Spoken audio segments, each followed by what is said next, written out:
No ar, o programa Você Melhor, com Gui Moreira. Bom dia, ótima manhã de sábado para você. Começa agora o Você Melhor, o seu programa de saúde e bem-estar, com a participação dos grandes especialistas.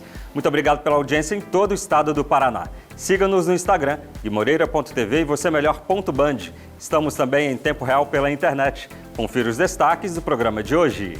Evolução na abdominoplastia. Combinação de técnicas permite a remoção precisa de gordura localizada. O cirurgião plástico Dr. Ademir Pelizari Júnior explica o procedimento. Dor, inflamação ou pele avermelhada na área do cóccix. É a lesão conhecida como cisto pilonidal. A médica Ana Carolina Bufara orienta como resolver esse problema. A infertilidade pode afetar a vida de muitos casais, mas saiba que existe tratamento. É o que vamos saber com o médico urologista Dr. Bruno Bertoni. Saiba como funcionam as canetas emagrecedoras, medicamentos injetáveis que promovem a redução do apetite, com o Dr. Ranieri Paiva. E descubra quais alimentos devem ser consumidos após o jejum, com a nutricionista Marcela Ávila.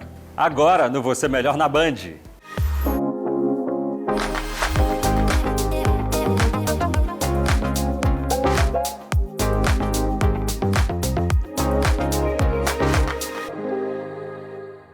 Resultados estéticos mais refinados, proporcionando aos pacientes uma silhueta mais esbelta, firme e definida. É a evolução da tradicional abdominoplastia, a cirurgia plástica que corrige a flacidez da pele. O cirurgião plástico Ademir Pelizari Júnior explica o procedimento, chamado de lipoabdominoplastia HD. Acompanhe. Olá pessoal, tudo bem? Meu nome é Ademir Pelizari Júnior, eu sou cirurgião plástico. E eu estou aqui para falar para vocês de uma cirurgia que eu sou completamente apaixonado, que é a lipoaspiração de alta definição. Vocês conhecem como Lipo HD. Todo mundo já viu alguma famosa que fez a Lipo HD, ou conhece alguém, ou uma amiga. Então realmente essa cirurgia ela não é nova, ela foi criada em 2003 por um cirurgião colombiano, mas ela é uma cirurgia fantástica porque para o cirurgião que tem um bom senso estético, ela consegue destacar mais a musculatura. Então, se bem feita, ela consegue realçar a tua musculatura e, óbvio, limpar a gordura das regiões que tem maior depósito de gordura. Tá? Então, a gente consegue limpar toda a parte do dorso, toda a parte anterior, os braços, as coxas também, hoje é possível. Tá? Então, eu sou suspeito a falar, porque eu acho que o corpo fica muito mais atlético, fica muito mais delineado. E a cirurgia, ela, quando bem feita, o cirurgião bom, ele nem parece que passou ali, né? Eu acho que isso é uma coisa importante a gente frisar. E aí, quando que entra a câmara hiperbárica nesse contexto? Então, hoje a Lipo HD a gente termina a cirurgia, tá? O paciente vai para a sala de recuperação anestésica, a hora que o anestesista libera, a gente já leva o paciente para a unidade de câmara hiperbárica e já faz a primeira sessão. Então, isso é muito bom, porque ele vai diminuir o edema, ele vai melhorar a cicatrização, ele vai diminuir a chance de infecção. E a gente realmente é pioneiro no Brasil no uso dessa tecnologia no pós-operatório imediato. Então isso daí é muitos benefícios para o paciente. E aí, gostou? Pode entrar em contato com a gente pelas redes sociais e tenha um excelente final de semana. Você sabia que o simples crescimento de um pelo por dentro da pele pode evoluir para uma lesão na área do cóccix? É a doença pilonidal, que pode causar inflamações, abscessos e muito incômodo. Antibióticos, drenagem e até cirurgia podem resolver o problema. Entenda mais com a doutora Ana Carolina Bufara. O cisto pilonidal é uma lesão que se desenvolve mais frequentemente na região final da coluna vertebral, na área do cóccix. Pode causar inflamações, abscessos e muito incômodo. As causas do cisto pilonidal ainda não foram totalmente definidas.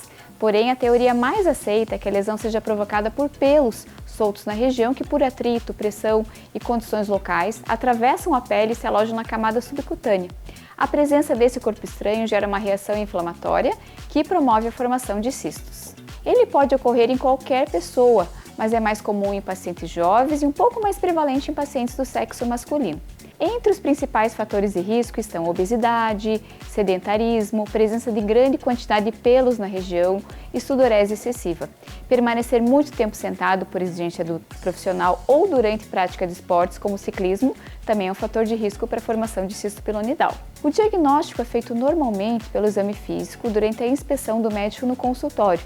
Nos casos de dúvidas, podem ser solicitados exames complementares de imagem, como a ecografia e a ressonância magnética. O tratamento é individualizado. Nos casos de infecção aguda, antibióticos e drenagem podem ser recomendados. Nos casos sintomáticos, normalmente a cirurgia é indicada.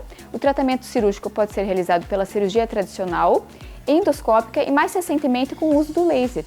A cirurgia a laser já é o método de escolha em alguns países para o tratamento dessa doença. E em alguns casos pode ser indicado após avaliação e discussão com o seu médico. A cirurgia laser é realizada no centro cirúrgico, sob anestesia e consiste em pequenos furinhos realizados ao redor do cisto, diferente da cirurgia aberta, que é eficaz, porém realizada com uma incisão maior. Já as pequenas incisões realizadas pelo laser permitem uma cicatrização mais rápida, com retorno dentro de poucos dias às atividades habituais, comparado à cirurgia aberta. No caso de sintomas ali na região, procure um especialista. A infertilidade, entre 10% a 20% dos casais em idade reprodutiva podem enfrentar essa situação. Quando o problema acontece por conta de fatores masculinos, uma avaliação do paciente pode ajudar a entender essa condição. Saiba mais com o médico urologista Dr. Bruno Bertoni. Olá, estou aqui com o Dr. Bruno Bertoni Ferraz, ele é urologista e especialista em reprodução humana e nós vamos bater um papo sobre a infertilidade masculina. Seja muito bem-vindo ao programa, doutor. Muito obrigado, Tarsila, agradeço toda a equipe pelo convite. É um prazer falar sobre esse tema que é cada vez mais importante nos dias de hoje. Exatamente. E para começar, conta para o pessoal aí do Você Melhor quais são as principais causas da infertilidade masculina. Perfeito. Então, se a gente fosse elencar essas causas da infertilidade, são várias doenças. A gente começa sempre pela mais comum, que é a varicocele, que é a dilatação das veias do testículo, né? É a principal causa da infertilidade masculina, e a gente pode ir descendo para diversas outras. Então, por exemplo, distúrbios da obstrução da ejaculação ou da passagem de espermatozoide, aí a gente destaca a vasectomia, que é uma causa que é o paciente que faz o procedimento, mas ainda assim é uma causa de infertilidade. A gente tem alterações hormonais que podem ser naturais ou que está cada vez mais na moda, que é o uso de hormônios anabolizantes, né, esteroides. A gente também pode ter causas genéticas, como a síndrome de Klinefelter, algumas outras alterações cromossômicas ou deleções genéticas. Podemos ter exposição a substâncias tóxicas, por exemplo, quimioterapia, radioterapia ou alguns tipos de tratamentos para outros problemas de saúde. Destacamos também as infecções, então a orquite e a epididimite, que são as infecções do testículo e epidídimo, né? E aí a gente destaca a cachumba, aquela famosa história da cachumba descer, é uma causa de infertilidade. E a gente também tem a saúde reprodutiva e a saúde sexual como a ponta de toda a nossa saúde global. Então eu costumo dizer que todas as doenças que de alguma maneira comprometem a nossa saúde também vão comprometer a nossa saúde reprodutiva. Então, diabetes, obesidade, estresse, tabagismo, consumo de álcool, drogas e todos os fatores, aí entra um pouco do bom senso, que a gente acredita que compromete a saúde, também vai comprometer a nossa saúde reprodutiva. Certo. E quando o homem deve procurar um urologista? A gente tem a definição da infertilidade, que é um casal que está há 12 meses tentando uma gestação sem nenhum método contraceptivo e não está conseguindo. A gente reduz essa janela de tempo para 6 meses, caso algum dos membros do casal já tenha alguma doença conhecida que pode atrapalhar na fertilidade. Eu costumo dizer que ninguém é infértil sozinho, mas se o homem já tem ideia, ele já tem conhecimento de alguma doença que pode atrapalhar a fertilidade dele, então, por exemplo, se ele é vasectomizado, ele já sabe que ele não vai conseguir ou vai ter dificuldade no futuro, e aí ele já deve procurar o urologista para entender sobre os diagnósticos e as possibilidades de tratamento para ele. E em quais casos o paciente deve operar? A gente destaca principalmente os 3 carros-chefe da operação da cirurgia na infertilidade. A primeira é a correção da varicocele, em que a gente faz a ligadura dessas veias que causam um aumento da temperatura do testículo, atrapalhando a função. Então, é uma microcirurgia, um cortezinho pequeno. A segunda é a reversão da vasectomia. Então, os homens que já tiveram filhos, eles fizeram a vasectomia e aí em algum momento eles se arrependem, é possível sim operar e reverter a vasectomia para que ele tenha filhos. E por fim, as cirurgias para fazer a captação dos espermatozoides direto no testículo ou no epidídimo. Quando a gente, por exemplo, não tem uma causa muito específica da ausência de produção dos espermatozoides, a gente vai com um pequeno procedimento, uma punção com agulha ou uma pequena biópsia, para tirar um fragmentinho do testículo e tentar identificar se os espermatozoides estão lá escondidos, por assim dizer. Ótimo, doutor Bruno. Muito obrigada pela sua entrevista. Muito obrigado, agradeço o convite e até a próxima.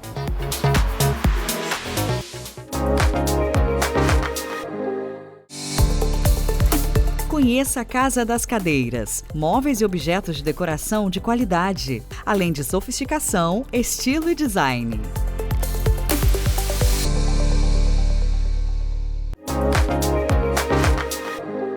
Elas surgiram para tratar o diabetes tipo 2 e controlar os níveis de açúcar no sangue. Mas o uso ganhou popularidade como alternativa segura e eficaz para a perda de peso. As canetas emagrecedoras promovem o aumento da saciedade e a redução do apetite. Saiba agora como elas funcionam com o Dr. Ranieri Paiva. Bom dia, Gui. Bom dia a todos aí de casa. Hoje falaremos sobre as canetas emagrecedoras. Ozempic, Mounjaro, Saxenda, você já ouviu falar delas? Quem tem tendência a engordar sabe como é difícil perder peso. Existe uma série de mecanismos no nosso corpo que tenta manter ao máximo o peso que já atingimos, e não é fácil lidar com eles. A verdade é que a obesidade não tem cura, mas hoje temos uma diversidade de tratamentos como as canetas, que agem lentificando a digestão, dando mais saciedade e melhorando o metabolismo da glicose. Logo, quando bem indicadas, são seguras e eficientes no tratamento da obesidade. Porém, é importante saber que para ter um emagrecimento efetivo e duradouro, é necessário fazer um acompanhamento contínuo, visto que a obesidade é uma doença crônica. É importante que as canetas sejam prescritas e acompanhadas por um médico pelo menos a cada 2 meses, visto que, se usadas da maneira incorreta, pode trazer efeitos sérios para a saúde ou não ter efeito algum. Bom, esse é o nosso tema de hoje. Se quiser saber mais informações sobre esse assunto, me siga no Instagram. Sabia que o que você come na primeira refeição do dia pode determinar o resultado da sua dieta? Alimentos calóricos que podem causar picos de insulina e elevar os níveis de açúcar no sangue devem ser evitados. Descubra o que comer após o jejum com a nutricionista e especialista em nutrição funcional, Marcela Ávila. Bom dia com muita alegria. O tema de hoje são os alimentos para serem consumidos em jejum. Num tratamento de emagrecimento, você precisa se preocupar com o que você come em jejum. Você sabia? Para ajudar você a entender melhor quais os alimentos devem ser consumidos na primeira refeição do dia, eu vou te mostrar alguns conceitos importantes que devem ser levados em conta. O primeiro é a cronobiologia e os sinais da sua individualidade biológica. A cronobiologia é a sincronização dos chamados ritmos circadianos, o ciclo fisiológico de aproximadamente 24 horas que ocorre dentro do nosso organismo. Em resumo, é o horário que o nosso corpo funciona. Outro conceito importante é a crononutrição. É a relação entre a cronobiologia e a sua nutrição.